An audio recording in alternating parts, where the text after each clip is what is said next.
Hello, thank you for joining us today. Today we are happy to present Dave Stewart with California Operation Lifesaver. We do have in our community an active rail system, and safety is of the utmost importance when we are navigating through town and over these rail crossings. So with that, I'll introduce Dave Stewart. Thank you so much. Appreciate you being here today. Thank you for the introduction. Thank you for having me here today. Thank you to the city.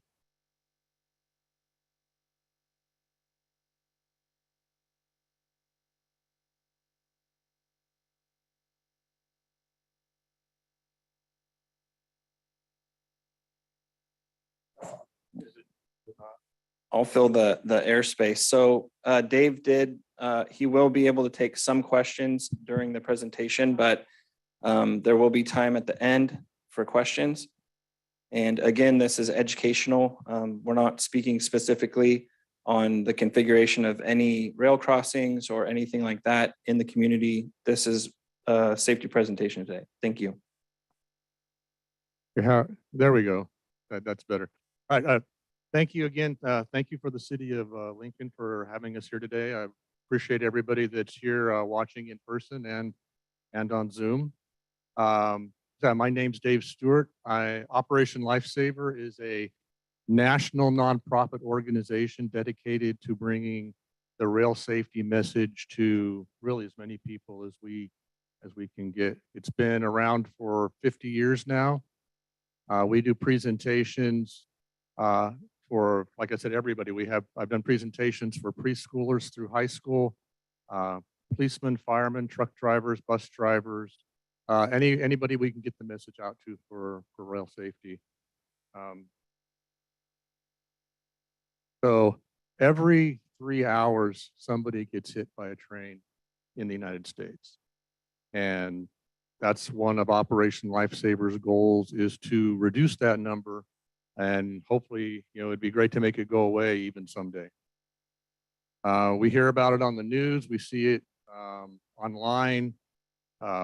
People getting hit by trains hitting people, and trains derailing. We've seen a lot of that lately. And so it's something that's always out there. A lot of what I'm going to tell you today, you probably already know. But sometimes, especially in communities where there's a lot of train tracks and a lot of crossings and you're going across them all the time, it gets to be something that you kind of start doing by rote, and the safety part of it kind of just gets pushed to the back of your brain. And so I'm hoping to bring out all that safety information back to the forefront. So when you are at a crossing, you start thinking maybe things that you haven't thought of in a long time. Same. So trains can come at any direction, any time of the day or night. Especially freight trains, they don't run on a schedule. Whenever a train is ready, they'll pack it up and they'll start going. Like I said, it can go in either direction. If you're at a crossing that has more than one track, trains can occupy both tracks simultaneously, or a lot of times what happens is one train will go by and then another train will come in the other direction. And that's where I'll talk about it a little bit more later, that's where a lot of people get caught, is that they see that first train go by and the lights stay flashing and they think maybe the crossing's malfunctioning, where it's really waiting for the next train. And so that's why it's always important to keep an eye on those lights and the gates. So this is something, when you think about it, it's like pretty obvious, but this is where the engineer sits when they're driving the train. This is the cab. They have the controls in front of them. They can only go where the tracks take them. They can't swerve left or right to avoid it. If we're in our car, we have a steering wheel. And if there's something on the road in front of us, we can hopefully swerve and go around it to keep from hitting it. Trains can't do that. They can go forward, backward, and they can try and stop. And so that's why it's so important for us not to be on the tracks when a train is approaching. Because usually, and I'm going to talk about this coming up real quick, like right now. So approximate stopping distance for different vehicles. So your passenger car, when you're going down the road at 55 miles an hour, it takes about 200 feet for it to stop. School bus, 230 feet. Semi-truck, 300 feet. That's the length of one football field. So when they hit the brakes, it could take them up to a football field to come to a stop. Light rail, we have light rail in Sacramento. I cross the light rail tracks just about every day. They can take 600 feet to stop when they're going at full speed. Fully loaded freight train, which are now sometimes more than a mile long, can take over 5,280 feet to stop. That's a mile. That's 18 football fields.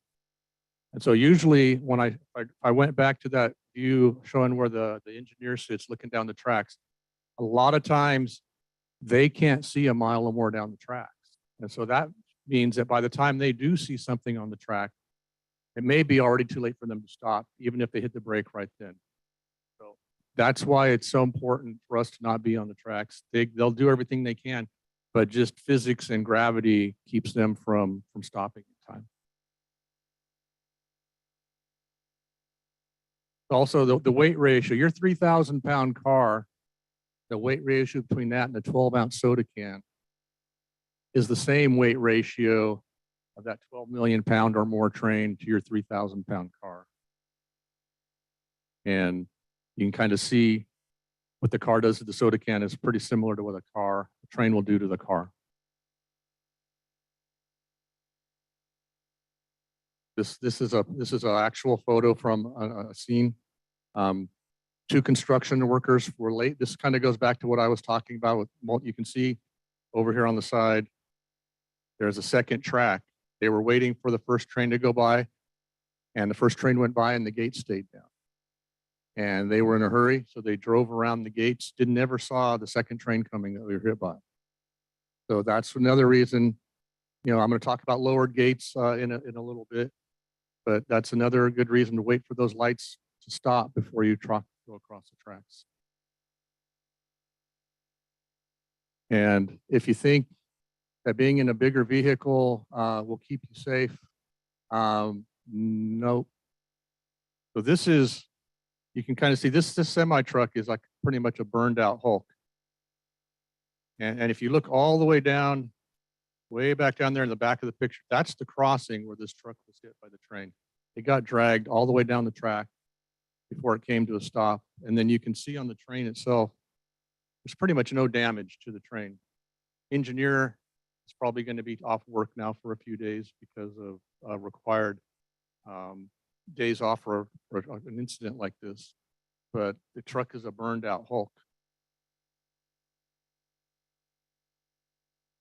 So you're at a crossing and something happens and you're stuck on the tracks. What's the first thing you want to do? You want to get out. You want to get out of the vehicle, and then you want to get away from the tracks. And if you know which way, if you see a train coming and you know where it's coming from, you actually want to move away from the vehicle, and you want to move away like 45 degrees away from the tracks, but you want to go in the direction that the train's coming from. And the reason for that is that when that train hits that vehicle, it's going to be pushed this way. And any debris from the vehicle, or debris from the gravel, when it gets pushed off the tracks, is going to go flying out in front of it. So if you're standing out here or out here, there's a very good possibility you might get hit by debris, even though you're clear of the vehicle. So that's something you want to think about if that ever happens. The next thing you do once you get out of the vehicle is look for this blue sign. This is the emergency notification system sign. It is posted on every single railroad crossing in the United States, public or private. It should be. It has a 1-800 number on it that when you call that number, you're actually talking to somebody at the railroad. And there's another number on it here, right here. This is the crossing identification number, the Department of Transportation number. That is a 6-number, 1-letter identifier that is unique to that crossing. So you could be at a crossing and not know what street you're on or even what city you're in, If you give the information, that information to the person on the end of the line, they'll know exactly where you're at. And they can call, if you're stuck on the tracks, they can contact trains to slow down. If there's another issue, danger issue, they can call police, they can call fire. So this is a really good information to know just in general. First thing, railroad's first concern is safety. And so if you're at a crossing and the gates are down and the lights are flashing and you haven't seen a train for a few minutes and you're looking, you don't see anything going on, call that number. They will send somebody out to fix it. If there's something wrong with the crossing, they'll send somebody out to fix it. If you see a gate broken on it, call that number. They'll send somebody out. If you see somebody acting dangerously around there, walking on the tracks or playing around, or you see something laying on the tracks, call that number. They'll send somebody out. It's really good information to know. And I have the number actually programmed into my phone. And so that way, if you're at that crossing and the gates have been down for 5 minutes and you're the 20th car back in the line, you don't have to get out of your car and walk all the way up to the crossing to find the sign.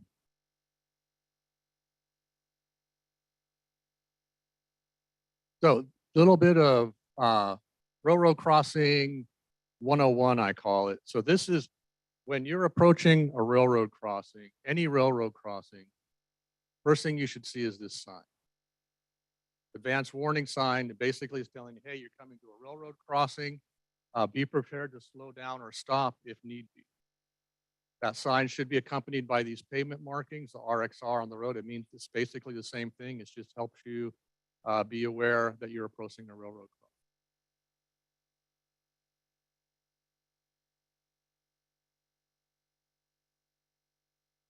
Also, railroad crossings are all, by at least California law, no passing zones. So double yellow line is standard at all railroad crossings.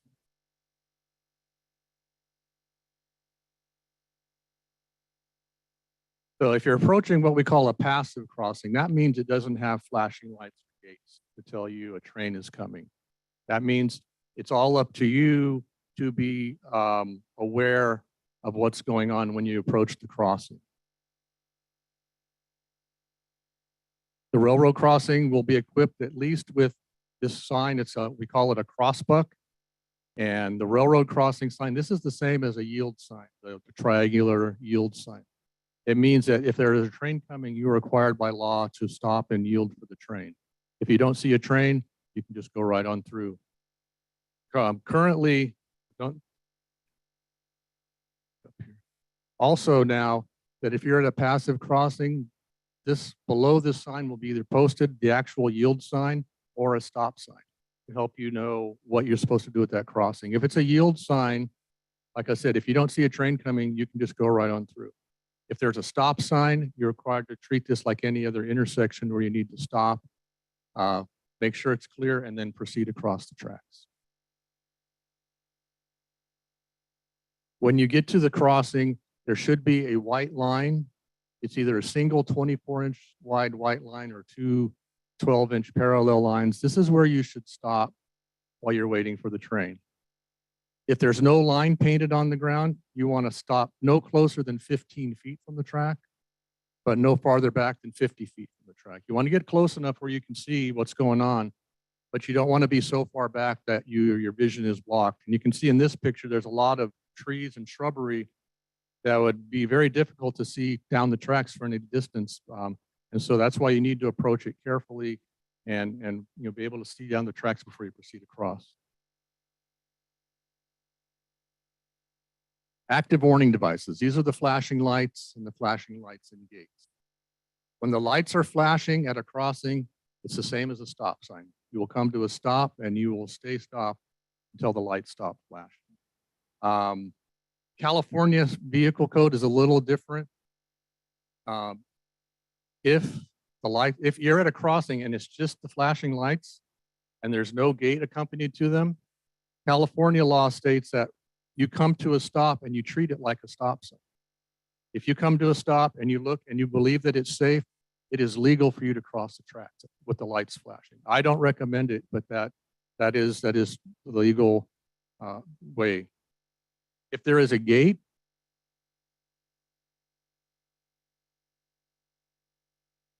if there is a gate associated with the lights, you're required to stop and stay stopped until the gate comes fully up and the lights stop flashing before crossing the roadway. A lot of times I see the lights, the gate will start coming up and people will get impatient and they'll start proceeding across the track before the gate's up. And if there's a second train, it's possible for that gate to come right back down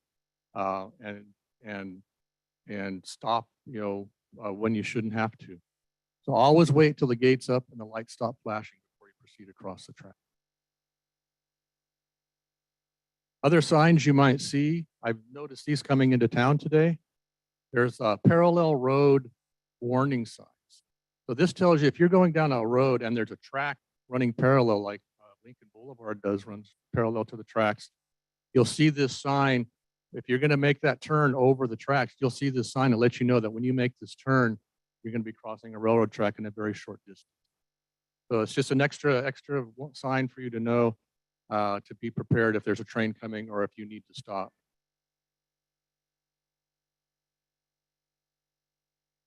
Another thing, railroad engineers by law are required to blow their horn at every railroad crossing that they come to, whether there's a public crossing or a private crossing. That is federal law and state law. So as time has gone by and communities have gotten larger, communities have gotten closer to railroad tracks and railroad crossings, and there's been more and more issue with the communities having problems with train horn noise, especially if you have a track where you get like 10, 15, 20 trains a day, and every time they come to a crossing, they're blowing their horns, all the way through it. And so the communities got together and there was a national review by the Federal Railroad Administration. And what they did is they came up with what they call the train horn rule.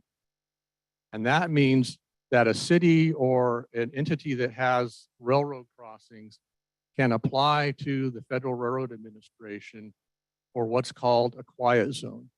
And that means they can take specific crossings in their area, in their territory, and with specific upgrades, make it so the engineers are no longer required to blow their horn as they cross the crossing. So, and I know I'm from Sacramento, and in the city of Sacramento, there's a lot of railroad crossings. And in my thinking, there's only like 1 or 2 in the whole city that aren't part of a quiet zone now. But if you're ever there, you'll notice that you hear train horns fairly regularly. The quiet zone does not mean that they can't blow their horn. It means that they don't have to. If they see any issue, if they see somebody walking on the track, if they see cars slowing down across the track, they can blow their horn, and they will blow their horn for safety issues. But so this is a standard configuration of what you'll see in California. You'll see that advanced warning sign I told you about. Right below that, or attached to another mast post right close to it, will be a sign that says no train. That means that when you're approaching this crossing, you cannot count on a train blowing its horn to let you know that the train is coming. You have to rely specifically on the lights and the gates to let you know that a train is coming. These are other signs. I haven't seen these. They may be in other states. If you travel to other states, you may see these signs that mean the same thing. And just let you know that there is no train horn for this vicinity. Driving around the gate. This is still the #1 cause of people, cars getting hit by trains in the United States. A lot of different reasons. Gates are down, people are in a hurry, and they look down the tracks. They don't see the train, or they see the train, but hey, I can beat that. And so they'll pull out into traffic, they'll drive around the gate, and the train may be going faster than they anticipated, or it may be a train they didn't see, and then they get hit. So there's a lot of, if you go back, this is a good example back to, so you can see in this in this picture here, these are raised medians. These are specifically there to make it so people have a much more difficult time to drive around the gates.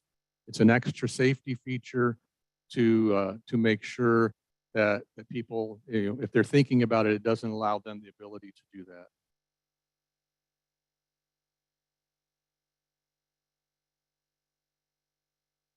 So speed misperception, I kind of alluded to this a second ago about the train speed. You see a lot of planes. I see, I live in Sacramento. I've been around when the military was still at McClellan and Mather, and I'd see these big old B-52s and other planes coming in. And sometimes they're coming in for a landing. It looks like they're barely moving at all. And you're watching them go by, and you know they're going at least 200 miles an hour just to stay in the air. That perception is the same thing you get with trains. Because when you're looking at a train, you're looking at it from a very either head-on, probably a head-on, almost a head-on view. Very difficult to tell how fast a train is going. And that's where a lot of people get caught, especially on these gate drive-arounds. They can actually see the train coming, but one they think is maybe going 25 miles an hour, maybe going 60 miles an hour. And that extra time that they think they have, they don't. And by the time they make the decision to go,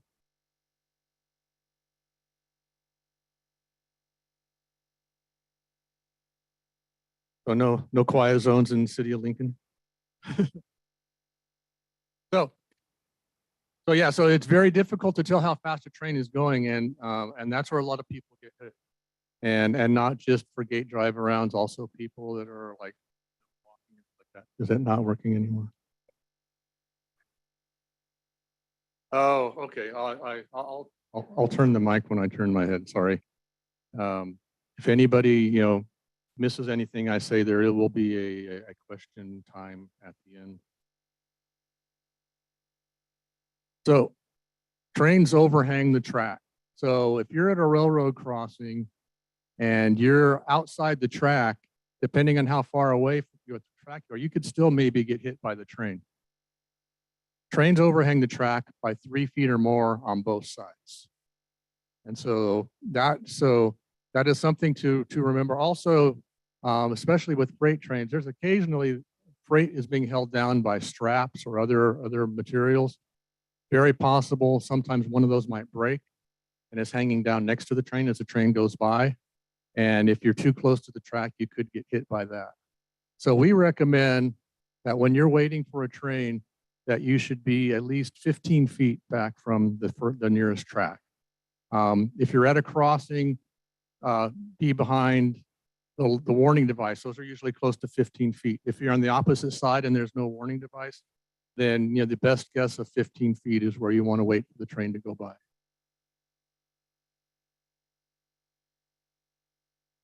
These are I call these the 3 don'ts of Operation Lifesaver, or just the 3 don'ts of safe driving. One we talked about already, don't pass.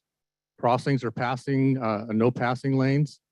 And there's a possibility when you're paying attention, if you're paying attention to passing the car in front of you, you're not looking down the track, or something may happen. And by the time you get around and you're passing, then you could get hit.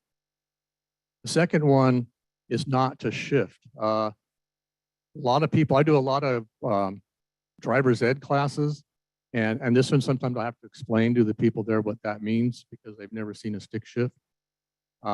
So if you're in your car or you're in your truck, when you're approaching a railroad crossing, you want to proceed across the crossing and not shift gears. Whatever gear you're in when you approach that crossing, you want to stay in that gear until you get all the way across.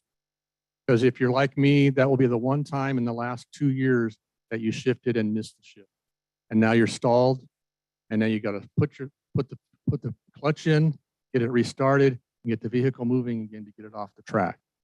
If you're in a car, that may not be a lot of time. But say you're in a big rig or a vehicle pulling a trailer, and now that extra time just to get up to speed gone from like 3 or 4 seconds to 10 or 15 seconds. And that could be the difference in getting off the track in time. And so the third is don't stop on the tracks, which kind of makes sense when you think about it. And when I say that, most people are going to be looking at this vehicle right here. But also, I want you to look over here at this bus. So remember I told you the trains can hang off the end of, edge of the track 3 feet or more? That panel right there on the track, that crossing panel, that's 2 feet wide. And so you can see that bus is really close to that 3-foot margin. So what you want to do when you're at a crossing and the crossing is near an intersection, don't cross the crossing unless you know you can get your whole vehicle across plus 6 feet, just to be safe. If you can't think you get across all the way, then just wait on the other side of the track. Wait for it to clear in front of you. Wait for the traffic to go. And then you get, and then because what'll happen most likely is that you'll get up there and you could be this person and say, crud, I'm on the track. I need to get off the track. I can't go forward because this guy's here. And then you look in your rearview mirror, that person's there, and you can't go back. Then you go back to that slide I showed you. What do you do if you're stuck on the tracks? And you have to do that because inevitably, if you get on, when you move forward, the car behind you is going to move forward too. So, but if you're stopped behind the track, then they'll just have to wait, and you'll be safe. And once everything clears, then you can go ahead and proceed. Talked about this a little bit. Multiple tracks mean multiple trains. I've been at a lot of crossings where there's like 2 or 3 tracks. Like I said, I'm in Sacramento where you have light rail and freight. Sometimes there's 4 tracks across the crossing. And I'll be waiting and a light rail train will go by. And then the gates will stay down. And then another light rail train will go the other direction. And then the gates will stay down. And then a big old freight train will come through. And we'll be sitting there even longer waiting for that to go by. So never, this is a good message to, the lights are there, the gates are there for a reason. If you pay attention to them, the gates are down, the lights are flashing. If you stay back behind the stop bar, you should be fine. It may be a long wait. Like I told you, some of these trains now are up to like 2 miles long. And in where I'm from, there's a rail yard nearby. And sometimes these long trains are just starting up from nothing. And so when they get to the crossing, they may be going 10 or 15 miles an hour. And it could take a really long time for them to cross the crossing. And so always be aware of that when you're waiting for a train.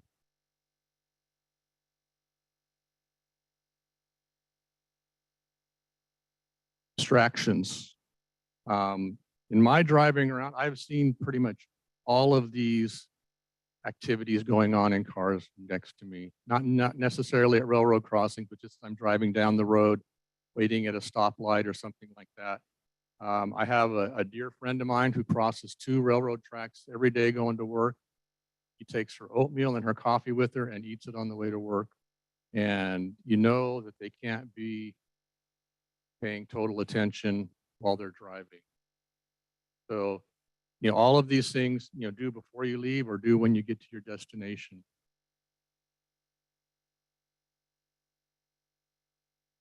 So this is, look when you're approaching a railroad crossing, look for the signs to let you know you're coming to a crossing. Look both ways for a train coming. Listen for the train horn and live. That's the whole reason I'm here. I want people to be safe and live. And I also want to talk about while I'm here is another thing that is a real big issue in this country is trespassing on railroad tracks. So a lot of people don't know this, but the train tracks and the land that they're on is private property. It's owned by the railroad. And if you're crossing or on that property without their permission, you're trespassing, which is illegal. But more importantly, if you're not where a road or a sidewalk is built specifically across the track to get you across the track, then that means you're somewhere where there's no lights, there's no bells to tell you a train is coming. And so you're on your own to determine, and pay attention if a train is coming. And a lot of times, most people, when they're on the tracks, they're not paying attention for trains. They're talking to their friends, listening to their music, they're jogging, walking the dog, everything but paying attention if a train is coming or not. So for me, beyond the illegal part, it's really, really dangerous to be out there. So there's been a number of incidents, people are walking down the track. I've talked to a few railroad engineers, and in their time going down, they've come across people walking down the track and they see them half a mile away. And they'll be blowing their horn. You guys have all heard the train horns, right? How loud they are. And if you're close by, you can actually like feel it. Engineers saying that they're blowing their horns right up, and people never turned around, never even looked up. They never even heard them. They're so busy concentrating on what they were doing, they never heard the train, and unfortunately were killed by the train, killed or injured very badly by the train. This is all, especially as trespassing, is all totally preventable. Nobody is out here on the tracks by accident. It is something, is it a decision that they made to do this, not to go out and get hurt, but to, and a lot of them, I talk to people all the time. They come up to me after a presentation. Oh, I walk down the tracks all the time. It's how I get to work, how I get to the store. If a train's coming, I'll hear it and I'll get out of the way. Well, all the people, California leads the country in trespasser fatalities of people getting hit by trains. And I would think that probably all of those people that have died had that same thought in their minds when they were walking down the tracks. So the distractions, the train's going faster than they think, or you may see it. And, there's a lot of, what we call the ballast, the gravel that's around the train tracks, very loose. You could actually see the train coming and you say, oh, I got to get out of the way. And that first step, your foot slips out from underneath you. You fall down. By the time you get up, the train's there. But if you're not on the tracks to begin with, then that's all a moot point. That's my main message, is that if you're not on the tracks, you won't get hit by a train. And if you are, it's because you made a decision for whatever reason to be there. Tunnels, bridges, and trestles have their own issues. Railroads tend to build just for the trains. You can see you get a tunnel just barely wide enough for the train. Same thing for a bridge. Just barely wide enough. There's very rarely a walkway across the bridge or across the tunnel, through a tunnel. And so that means if you're on that bridge or in that tunnel and a train comes, especially in a tunnel, there's nowhere to go unless you can outrun that train and run out to the other side faster than the train gets there. If you are on a bridge, you do have that other option, which is jumping. And usually that bridge is there over something that you don't want to jump into either. So it's another thing. It's trespassing to be there, and it's really, and you're putting yourself in danger by being there.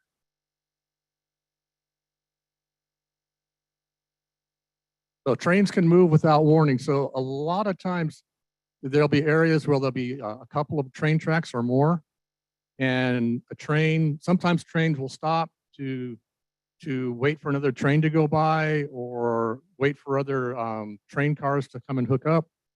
And a lot of times they're blocking somebody's favorite path across the tracks.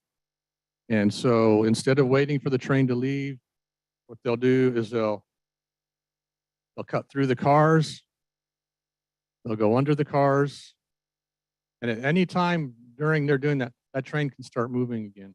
This train here, when that train starts up, those two cars are going to pull apart farther than that person can reach with his hands. And so by the time that train actually gets moving, the person could fall off, and by the time he hits the ground, the train is moving and get rolled right over. Going underneath, same kind of thing. A train could get moving, especially if you're wearing the backpack, it could get hooked on something under the train. Engineer would never know you're there. And you can get dragged down the tracks until somebody sees it and calls and says, hey, there's somebody dragging under your train. This one here, too close. I talked about waiting 15 feet back from the tracks just in case. So it's the same thing here. You can see the warning device in the upper part of the corner, upper part of the picture. We recommend that when you're waiting for the train to go by, wait behind that warning device. It's a good safe distance. And another thing, here, this person here, she's waiting for the train. She's pretty far back. She's doing okay. But what if she's waiting there, and then the person behind her is on their phone or texting or doing something. And they're just walking along. They bump into her. That first step is all she has to catch herself before she goes into the train. So that's why it's good, it's safe, not just for, for that you might get hit by the train, is that somebody might bump into you and cause you to get hit by the train. But if you're far enough away, then you should be okay. You should be safe.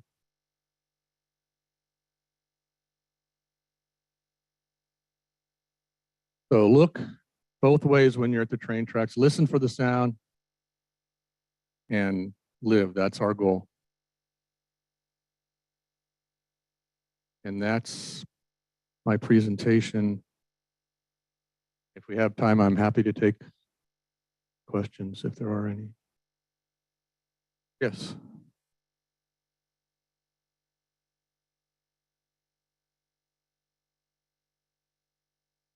So my understanding is that the roadway, the approaches to the crossing are the city or county that owns the road. And then at the crossing itself, it would be the railroad that would be responsible for maintaining that. Right. That's as far as I really want to go. I can't go into more detail than that. Sorry. Yes. Not really. So Amtrak will go up to 79 miles an hour in California, but you get outside of California and they'll be doing 80 or 90 miles an hour. Freight trains can be 60, 70 miles an hour, or they can be 10 miles an hour. Just depends on what. That's all set up individually. Different areas have different speed limits. I don't know the what's and wherefores of how that's decided. Sorry. Yes.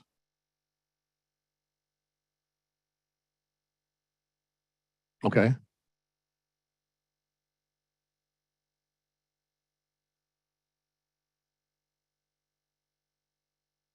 Right.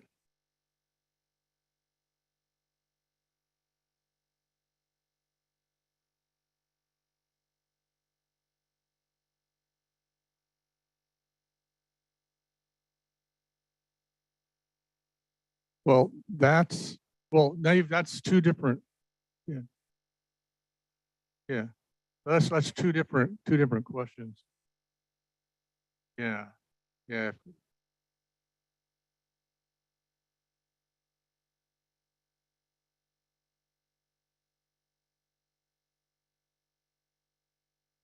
That's the intent. And if it doesn't answer, they could be on the phone with somebody else. And so I would wait and call back. 911 is the other option. And between the two, and if I was out there, I would just wait until I can get in contact with somebody. Anybody out in Zoom land, or anybody else have a question?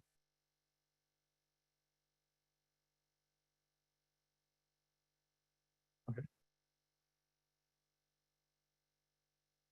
We do have a question on Zoom. Zoom has been unable to hear the questions, and so they're asking to repeat the questions before you answer them. Oh, So- I apologize. I was informed to do that, and I neglected to do so.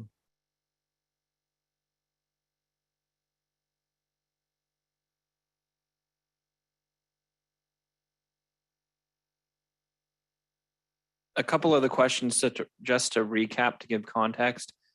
One of the questions was who's responsible for maintaining the signage and striping in the vicinity of a rail crossing, and the public road would be the city or county in the jurisdiction of the rail crossing, and then the actual rail crossing would be the railroad company would be responsible for the rail crossing.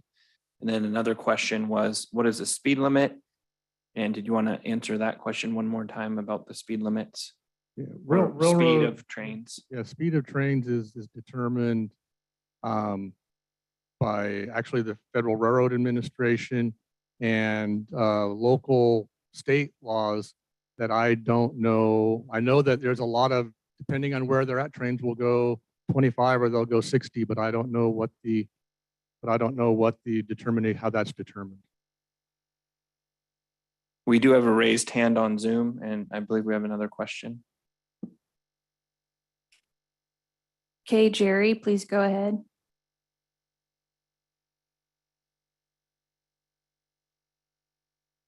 You'll need to unmute yourself.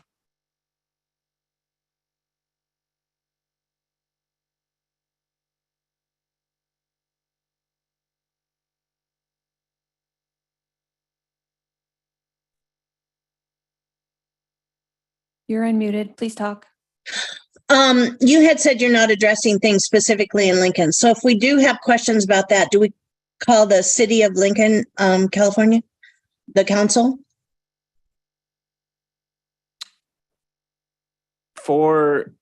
If you suspect a malfunction with the railroad crossing, which is the red flashing lights or the signal arms, you'd call Union Pacific Railroad at 1-888-877-7267. If you suspect a malfunction of the traffic signal adjacent to the railroad crossing, you would report a problem to the city of Lincoln on the lincolnca.gov report a problem web portal, or you can call Lincoln Public Works Department at 916-434-2450. I hope that answers your question.